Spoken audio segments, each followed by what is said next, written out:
Thank you so much for having us here today. Thank you for having our group. We're going to be talking, like the slide says, we're going to be talking about internal platforms and the role that managed services can play in those internal platforms. So in terms of we've been talking about internal platforms now for a couple years, and in fact, Abby and I are part of a group in CNCF, Tag App Delivery, and we have a working group there called the Platforms Working Group. We've written a couple papers about this. And the reasons why we create these platforms, and I don't think I have a clicker for the thing, but the reasons why we create these platforms are to enable developers to go more quickly. Click. So why do we create internal platforms? To help out this situation.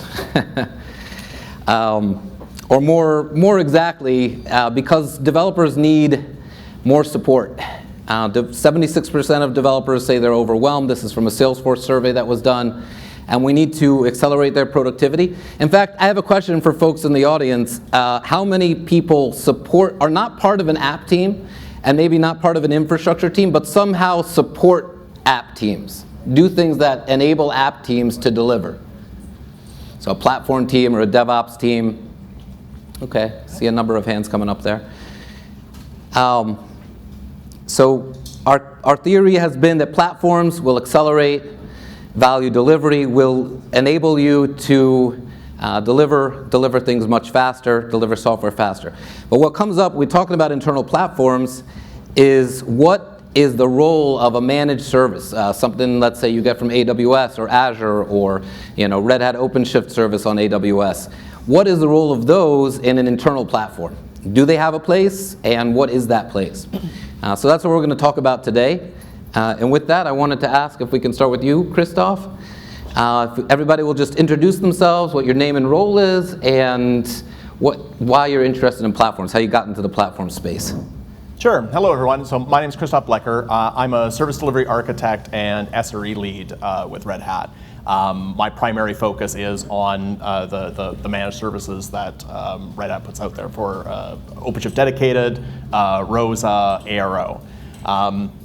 And my particular interest in this space is because I talk to and work with customers who are trying to implement these internal platforms all the time and see a lot of the really common pitfalls that people trip into.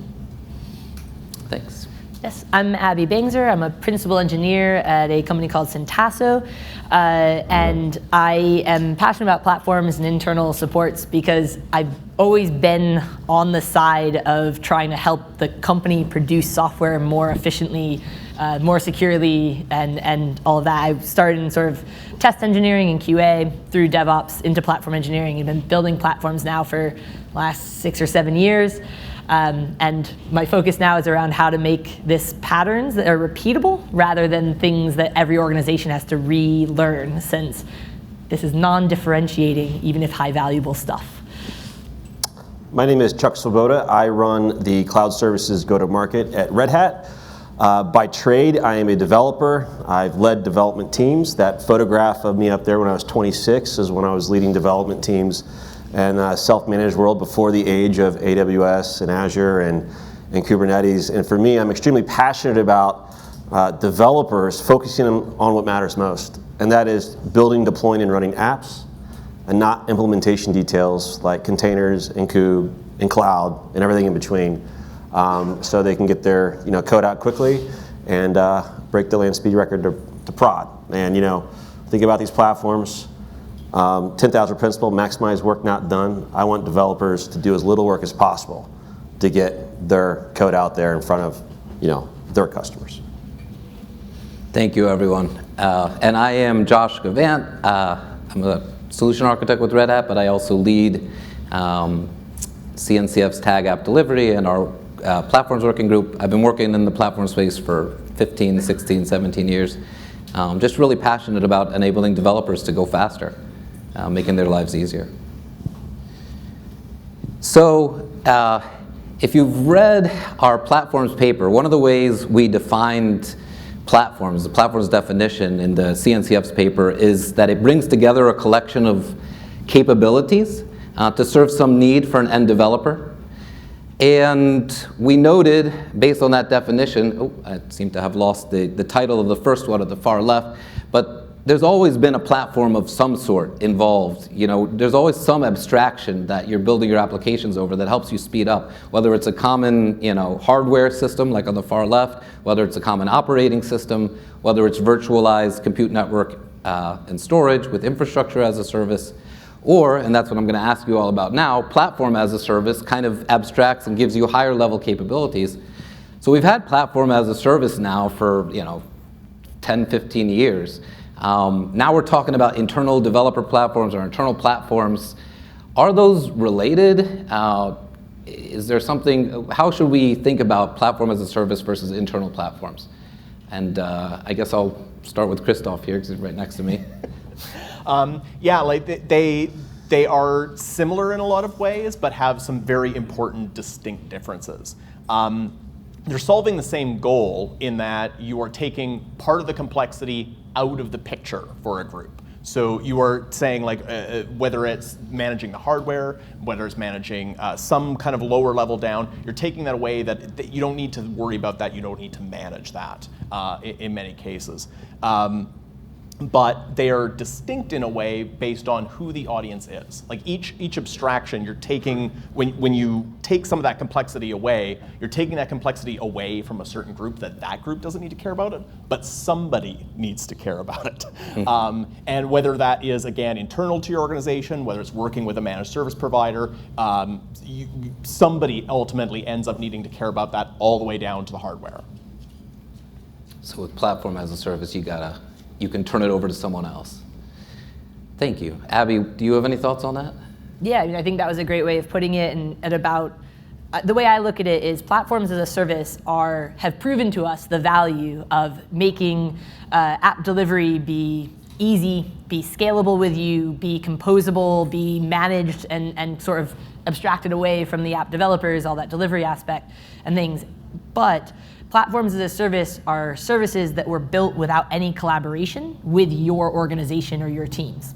And so if you look at the kind of team topologies model of different interaction modes of collaboration and facilitation and then X as a service, what you're looking at is not static modes of interaction. Platform teams are not just service providers. They need to collaborate to understand what services need to be provided. And I think that's what we're all learning, basically, is we all fell in love with the dream that was Heroku, that was Cloud Foundry, that was all these things in the past, but we've realized that they don't fit our organizations, our processes.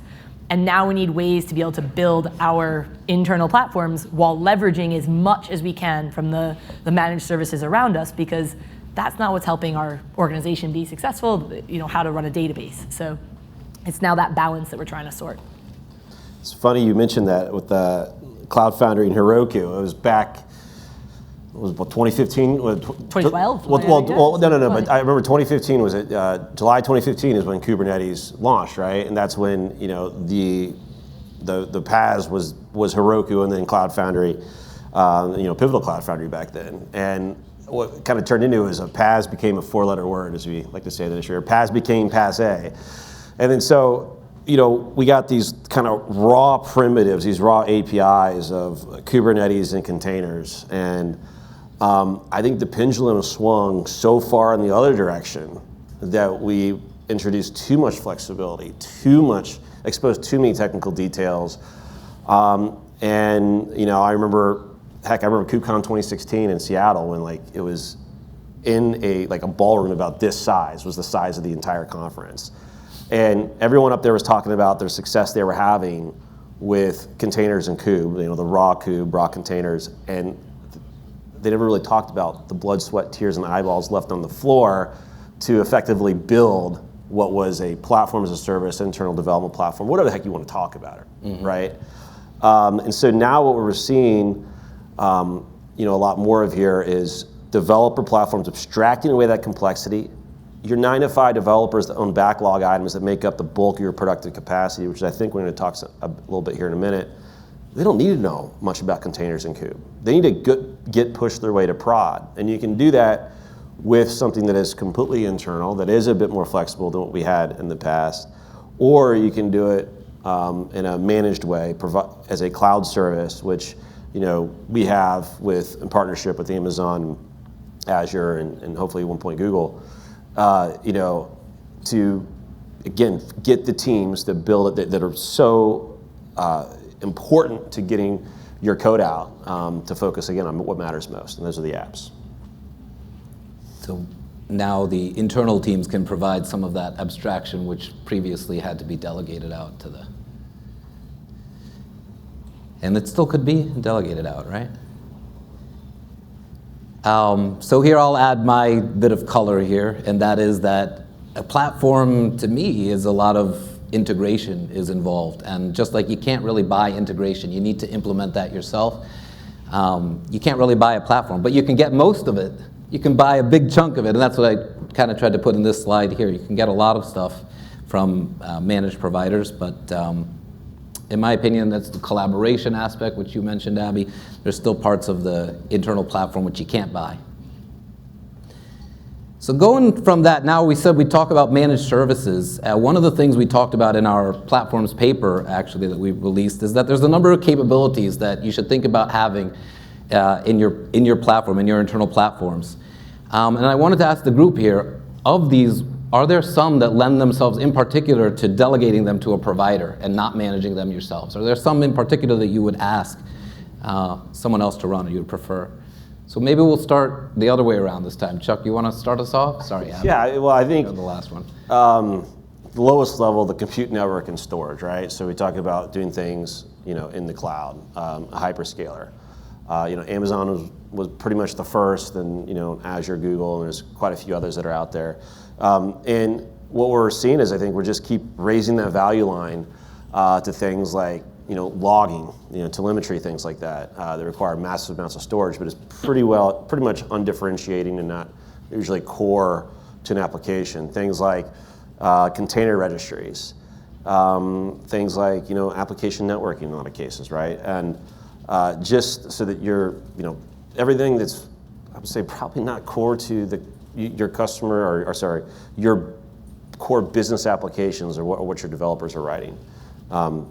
Should probably be extracted away as much as possible. But what is different now is the ability to tune and configure for those use cases to make your things a little bit more special. Delegate a lot and just tune it. Correct. Figure on top.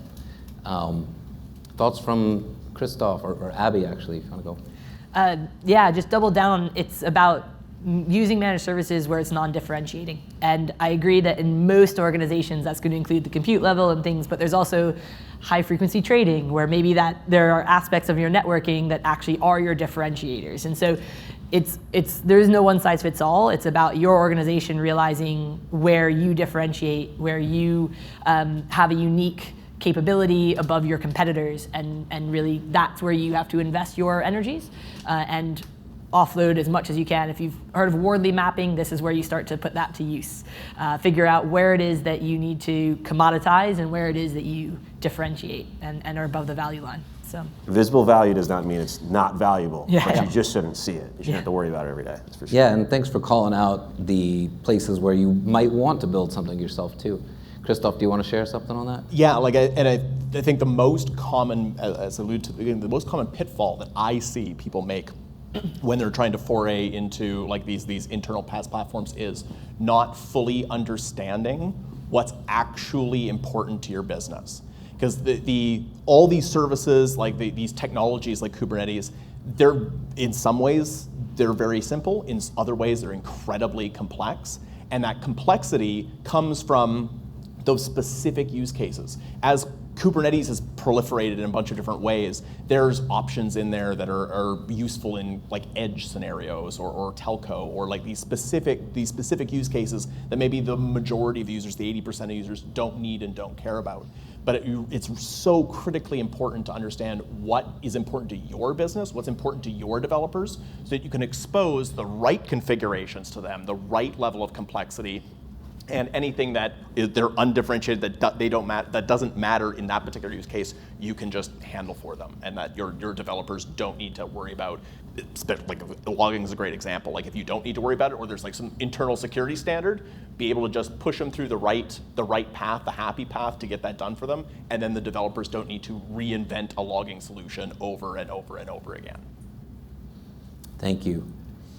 So one last piece to bring up. And that is our group in CNCF just recently published a maturity model to help users understand where they are in their platform engineering journey in adopting platform engineering. And there's the way the maturity model works, there's 5 key aspects and a continuum of 4 levels within each one. Investment, which is how things are funded. Operations, which is how the team is operated, the roles and how they prioritize work. Adoption, which is how people find and use your services. Interfaces, which is the actual APIs and CLIs and GUIs that you use. And finally, measurement, how we measure. So I wanted to ask you all, and this is the question for the whole group, in terms of maturity, does use of managed services fit into any of these categories in particular? And how might that show as an organization becomes more mature? And I'm going to look to Abby first because she's one of the main authors of this paper. So yeah, no worries. I think it's one of the powerful things about this model is it's not too dissimilar from State of DevOps, where they talk about COTS, or customized off the shelf, being something you can still achieve success with DORA metrics on, just like you can custom things. I think whether you're using managed or not, as long as it's pushing you towards your goals as an organization, to your point, Christoph, like that's the key. So I do think when you talk about things like investment, managed services cost money, but they tend to cost less in time. So how does your finances work in your organization, where OpEx, CapEx, what's right for your organization are things that you need to think about, because either way it's an investment. Where are you investing that? And then I think when you talk about operations, the cost of operations can be quite expensive. If you're building everything yourself, you can offload some of that, but what matters is, are you achieving the level of maturity that your organization needs? Are you operational? Are you scalable? Are you optimizing, whether you're going managed or purpose-built? Yes. Thanks, Abby.